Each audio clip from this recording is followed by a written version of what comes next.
Can you say that again? Because I feel like parents need to hear that. If you tell a kid who they are, they won't disappoint you. Yeah. Hello, everyone. Hello. How's it going? I'm here with Carey. Carey, you have been doing something recently that really inspired me, and I think it should be an episode because a lot of my listeners have teenagers, and if they don't, they have younger kids who are going to be teenagers, or this actually applies even to kids/adults in their 20s who are still trying to figure out the path. I don't even know where to start, but basically, you have figured out a way to help kids find their passion, find a way to make an impact, which also we'll get into it in the long run can help them get into a university of their choice because universities now are looking at way more than grades, right? They want you to contribute in a charitable way, blah, blah, blah. But, and that we'll get into that in a second. But I want to start off with the story because I love it so much of would you call it mentoring, coaching? What do you call it when you work with teenagers? I think mentoring or coach, they're both good words. Okay. You were working with a girl. Oh. Who you were like, what are you passionate about? This is my first official student I worked with. And she said nails. And before you tell the story, I just want to say, I think most parents, even teachers and coaches, if a teenager is like, I just really like doing my nails. People are like, you know what? You need to get serious about life. Right. I'm glad your nails look pretty.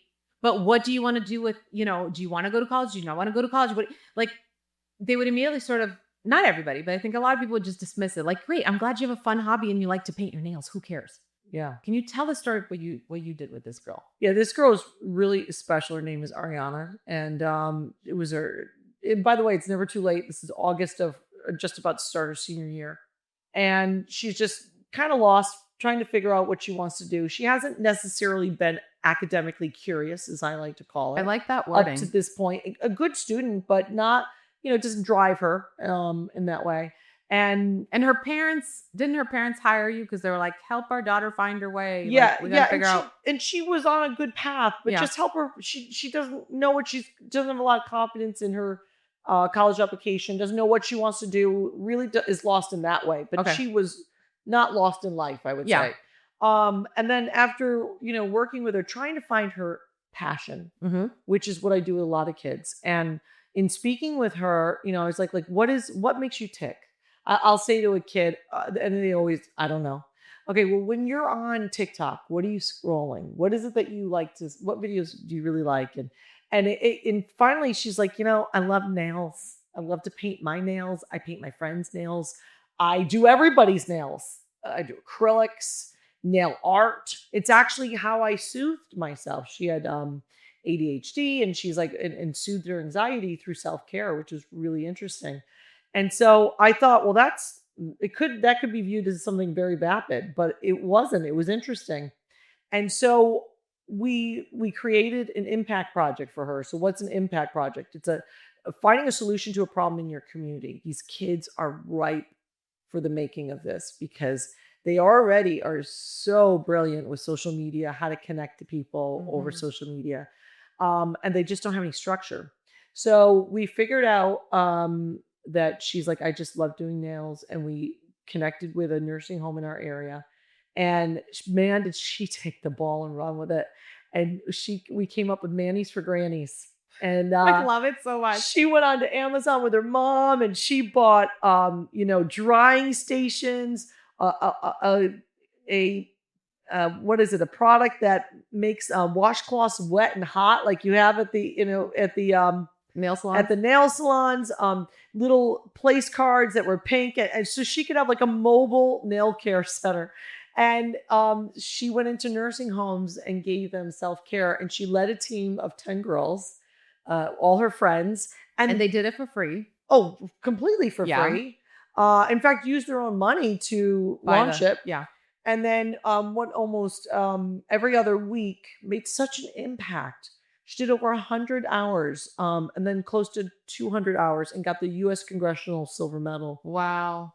And then what was really powerful, and she became very slowly a totally different human being. She stood up taller. She was confident. She could speak in front of a room full of people. She would say she couldn't do that before or didn't feel confident.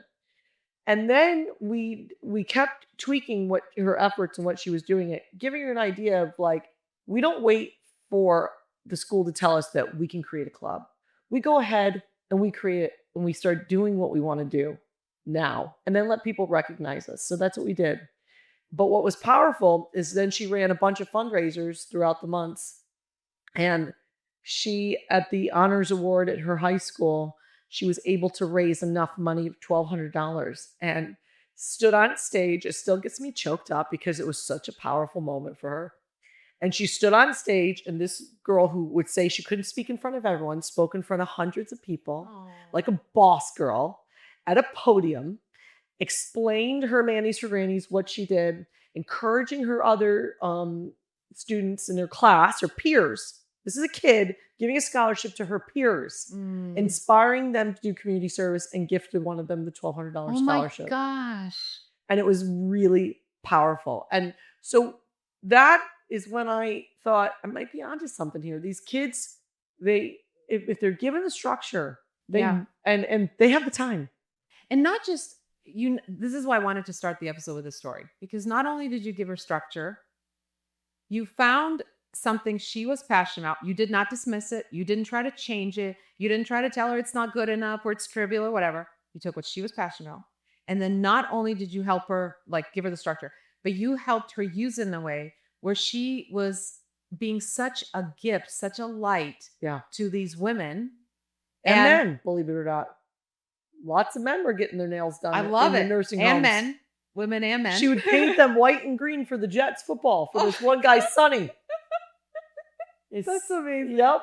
But the other thing is, like, obviously, these men and women at the nursing home were getting more than their nails done. They were getting company.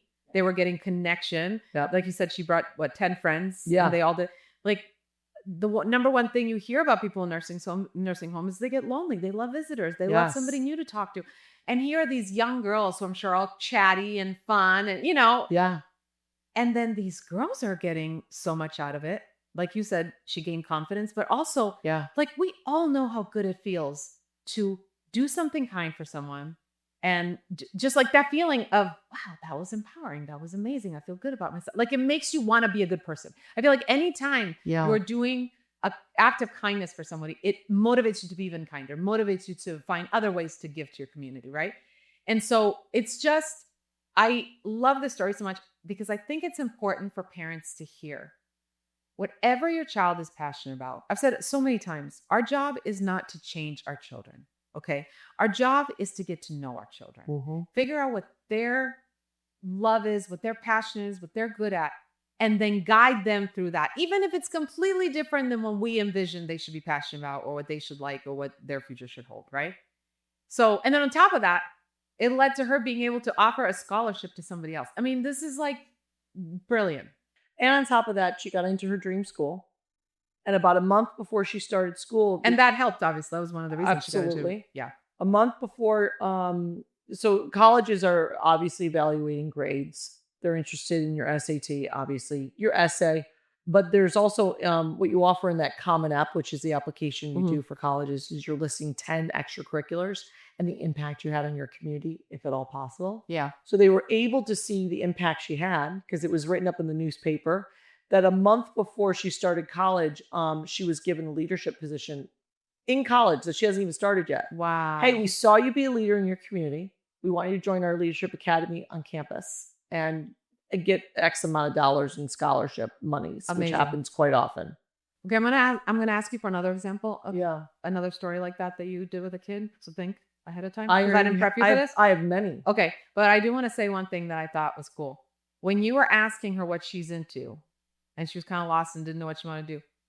One of the things you asked her is, what do you scroll when you scroll on TikTok? Like what kind of, I think that's a great question for parents to ask their kids. If your kid is on social media, and if they're, and if your teenager is on social media, they're probably spending a significant time on there.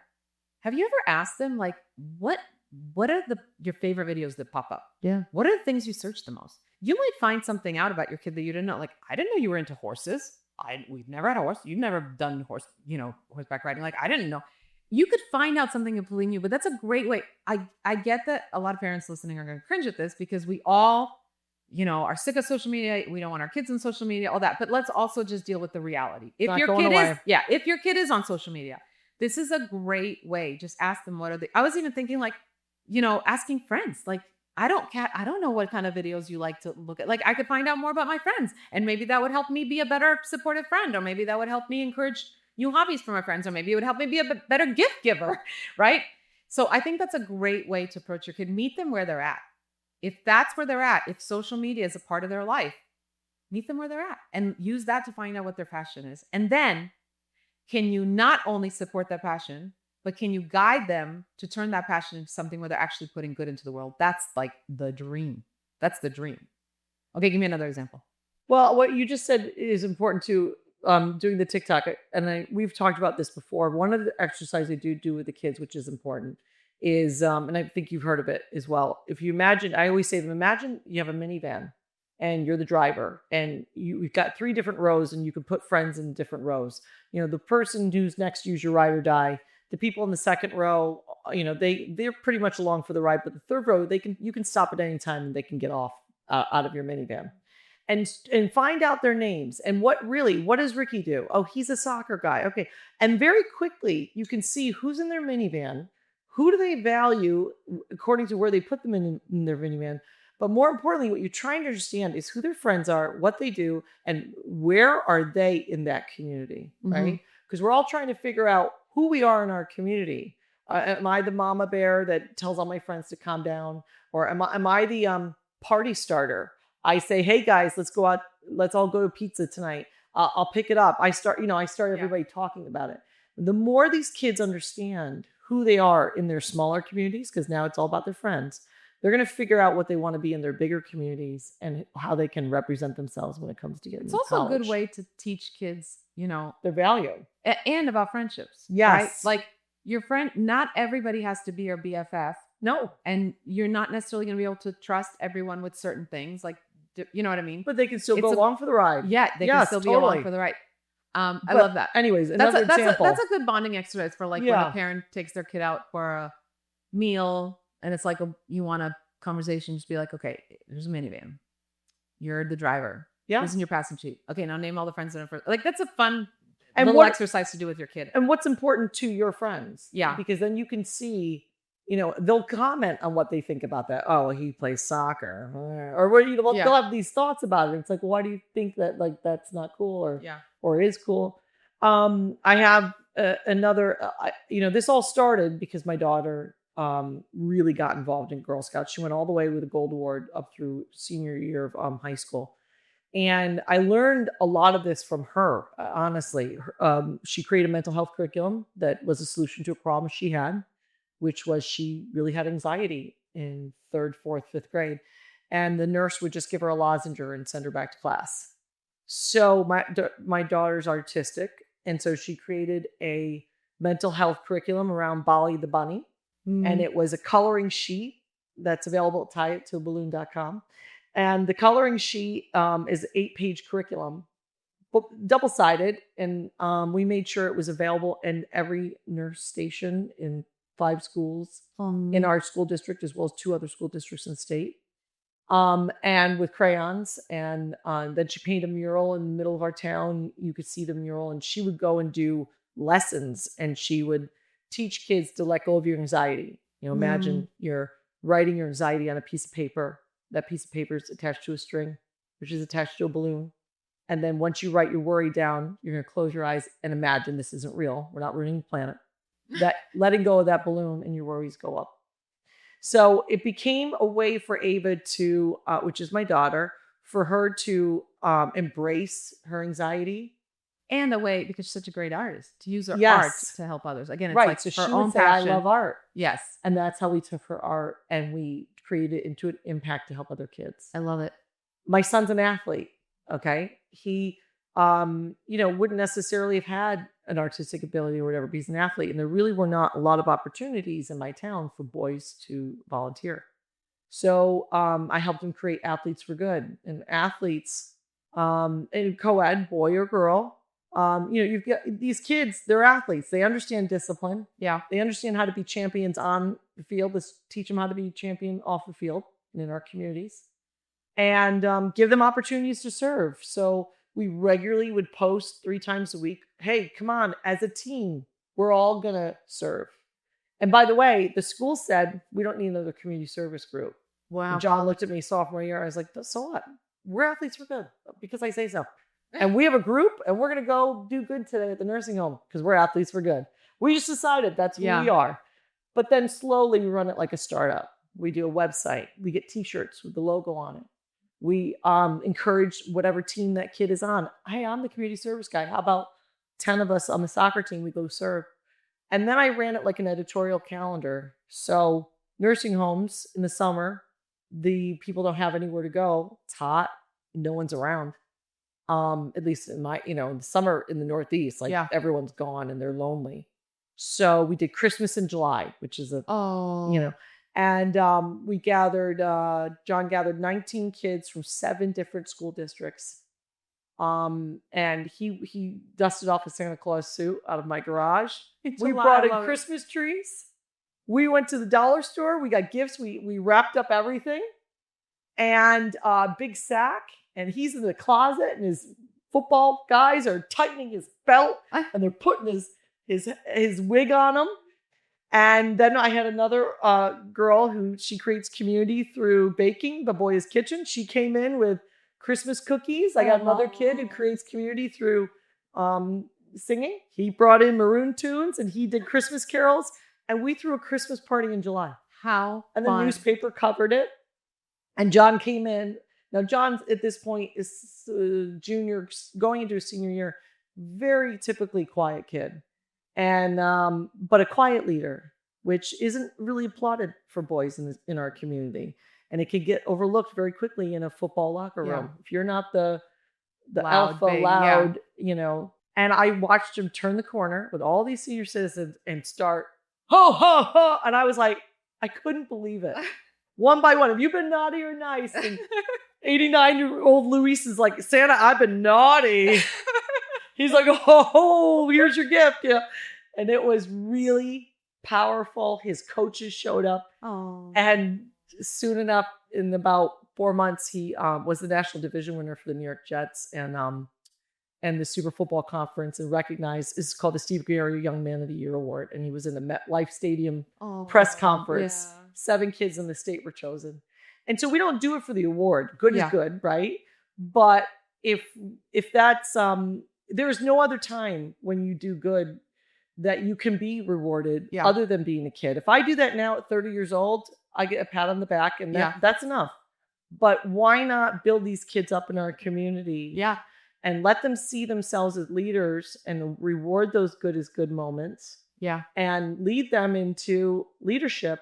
And I'm telling you, legions of kids around the country, once I get my hand on all of them, they will change communities, period. Yeah. They will change. They will be the answer we all need. I'm telling you, they are the answer. And by the way, you don't even have to wait with your kid till they're in high school. Like, no way. We're talking about high schoolers because that's who you mostly work with. 13 to 23. We'll get into the company you started, Badger, in a second. But you could, this could be a 6 or 7-year-old who is like really fascinated with something and say, okay, how can we take this thing that you're like, let's say a little kid is into, I don't know, dinosaurs or something. How can we take this thing you're really fascinated with and can we figure out a way to use your passion and put something good into the world? And I have no idea what that would look like, but I'm sure there's a way to take any kids at any age passion and be like, okay, great. Let's create a volunteer opportunity. I have a girl that I work with. She has this awesome organization she created. It's called Hands for Hope. You can find on Instagram. She went ahead and realized that children in foster care systems, they needed help through an organization called CASA. She called up the organization. She said, what do you need? He says, we could use some $25 or $50 gift cards that we could hand the kids to get something to eat when they show up at our doorstep. She said, all right, great. And she went out and fundraised throughout the community. She raised over, I think it was $1,200 or $1,500. Wow. And supplied, 75 different gift cards to this organization. Amazing. Yeah. Her name's Esme. She's awesome. By the way, guys, Esme, she is like, hey, if we got time to go to Chipotle tonight, let's stop by the nursing home. Let's go pick up Tony's kitchen, which is a soup kitchen in my town. My son, I've always said to him, if you guys are headed over to Jersey Mike's, you can go pick up groceries and bring it over to Tony's kitchen quick. It's going to take you 45 minutes. And he's always like, okay. And he gets a gackle of guys in the back of the car, and they do it. I love it. And then we take a picture, we put it on their Instagram, just to, whether you like it or not, these kids are about documenting every part of their day. Yeah. So let them do it for good. Okay, I have a question for you that I wasn't planning on asking, but I think it's important. From working with these kids, helping them find their passion, where do you find the parents maybe don't really get it or make mistakes or, think they're encouraging their kid, but they're discouraging them? Like, have you found situations where you're like do you know what I'm saying? Where the parents are sort of like not encouraging their kids in the right way, maybe. I think parents are overwhelmed.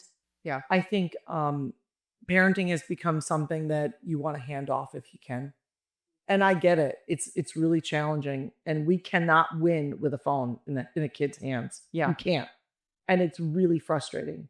So I'm not saying I'm right or I'm wrong. This is how I always looked at it with my own kids. Is I have a certain amount of hours you have to serve a month. It's typically 8. And we have benchmarks. We work the congressional system and try to get those awards because those are hours you can build for awards. And so for me, it's like, you think my son at 14 wanted to go to nursing home? These seniors are not well. It was a difficult thing. It had to be a very mature thing for him to sit next to a very elderly, unwell, person and play bingo. But I was like, this is life. Yeah. And I didn't ask you if you wanted to go. This is what we do. Yeah. You got to brush your teeth in the morning too. And you're going to brush your teeth when you go to the nursing home. Yeah. And this is how we do. And that's it. So I think a lot of times it's like, well, they don't want to do that. Okay. Well, they don't want to do a lot of things. Yeah. It doesn't matter. I always say your why doesn't matter for certain things of why you don't want to do it.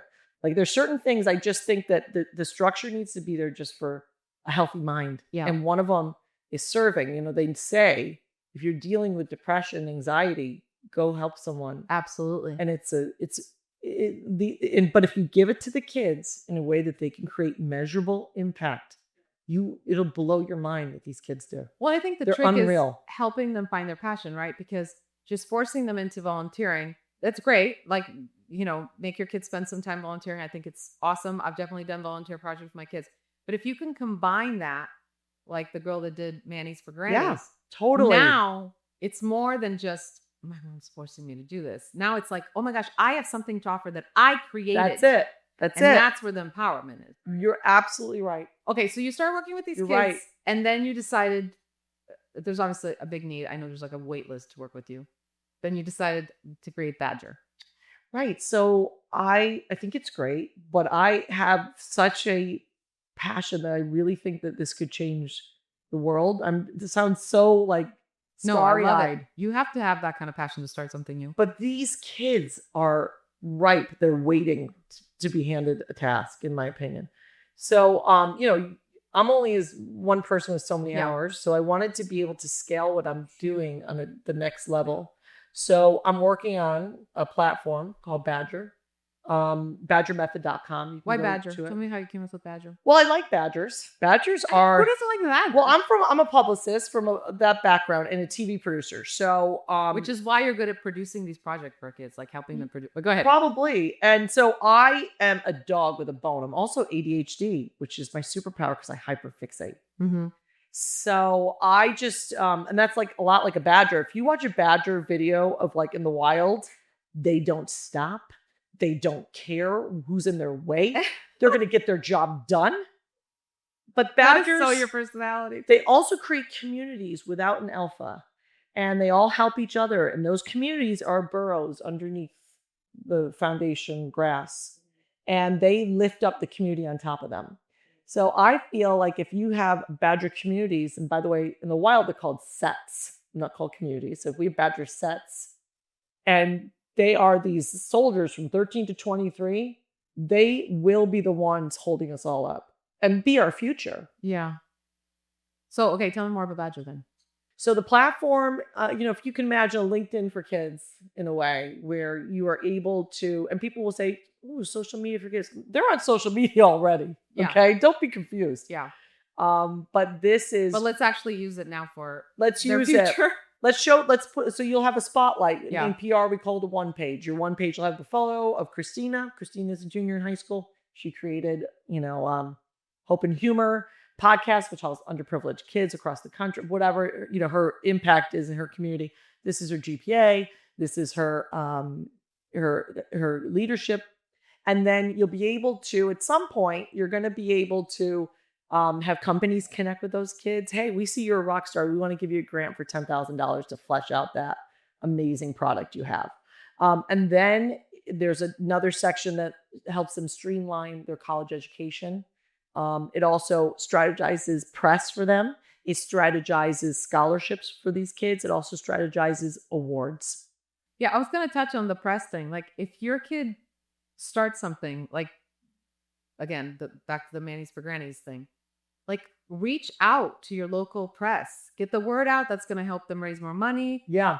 They can, again, your kid can end up offering a scholarship to another student. Obviously, if they are trying to get into college, press is going to help with that. Not that that's why we're doing this, but it's all helpful. Well, here's what it is for real.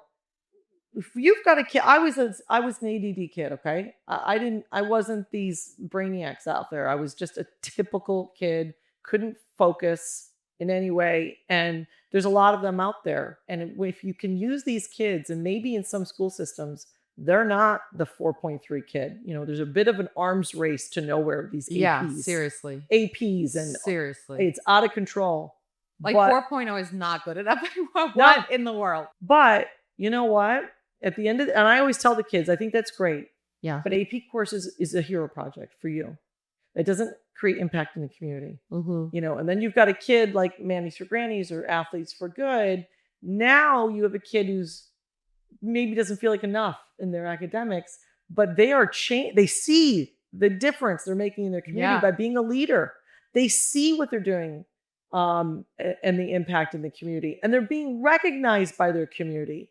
I've got one kid on News 12, A Kid You Want to Meet. We've got press coming out in monthly magazines for 10 kids you want to meet that are doing crazy, incredible things. All of that is in consideration for that. Yeah. So I want to also take that kid who feels like they're not enough.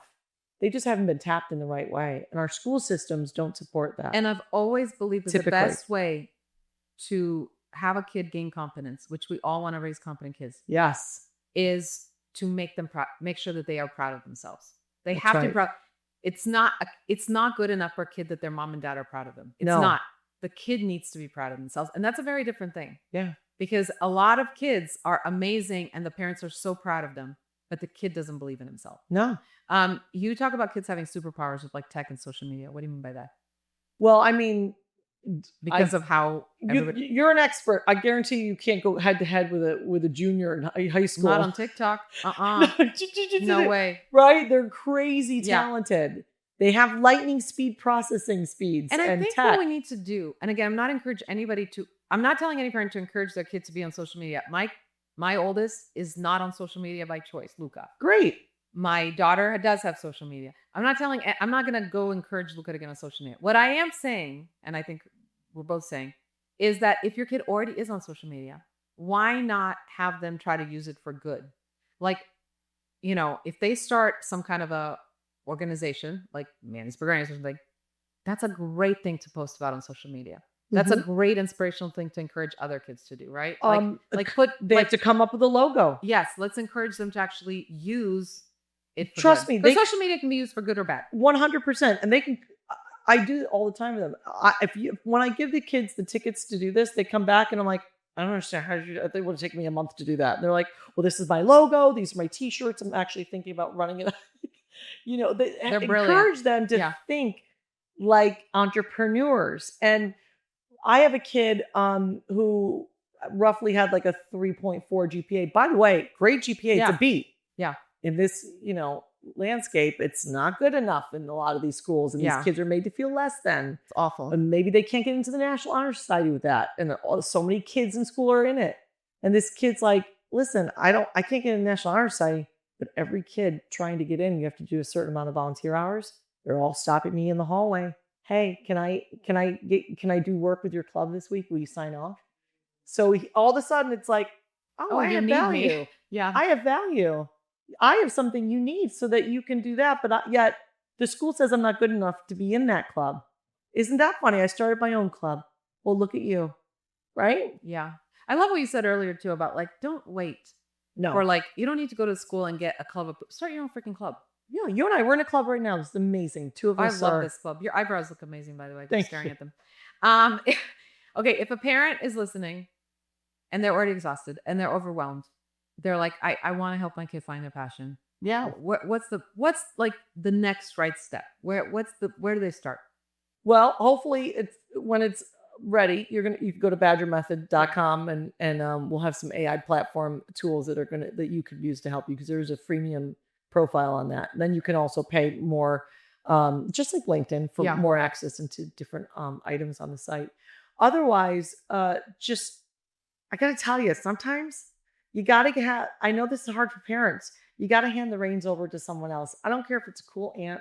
I don't care if it's a cousin or what, but I've found even with my own kids don't want to listen to you. I will work with the parents necessarily. I will work with parents and they're like, I don't know what it is. He listens to you. I'm like, if my kid will listen to you too. It's true. I've always said to parents, make sure that your kids have another adult in their life that they can open up to, talk to. Whether it's a coach. Because you're right. And your kid might not share their crazy passion with you because maybe you've dismissed them in the past, or maybe they think you're going to dismiss them even though you've never dismissed them, or maybe they're still angry at you because of your curfew rule or whatever. Make sure they're telling someone who can encourage them to. And we bring our own baggage to the table that can get really tangled with them. Yes, that other people don't. And exactly. And I have a dad who's a wonderful dad. He is a fantastic. And the parents, not your own dad, which is someone. No. One of the students. One of the students' dad that I work with. The parents are fantastic, but they're like, my kid's lazy. Okay, that's fine, and I'll take all those notes. But then the kid's there, and he's like, you're lazy bones. Come on now, you're the lazy. Parent says that. Yeah, to the kid, you're being lazy right now. You're not doing this. My mother always said, if you tell a kid who they are, they won't disappoint you. I 100% believe that. Can you say that again? Because I feel like parents need to hear that. If you tell a kid who they are, they won't disappoint you. Yeah. So if you tell them they're amazing and they're incredible, and I'm so proud of you, and you're a rock star, look at you go. They won't disappoint you. And if you tell them they're a loser and they're lazy and not good for anything, they won't disappoint you. They'll turn exactly into that.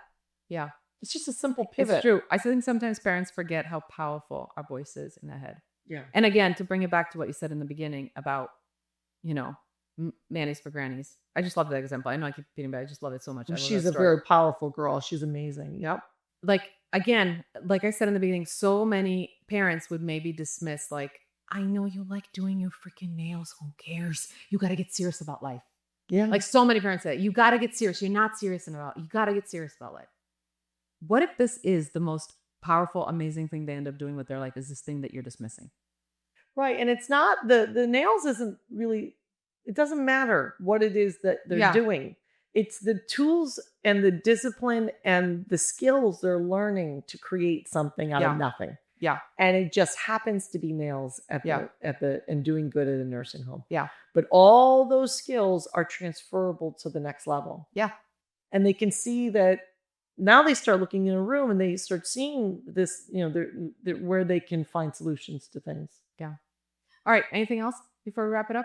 No, just that, I think it's important for kids to realize, and by the way, we're coming up on it in the fall. These kids right now, they're doing applications, which I work with kids every day on applications.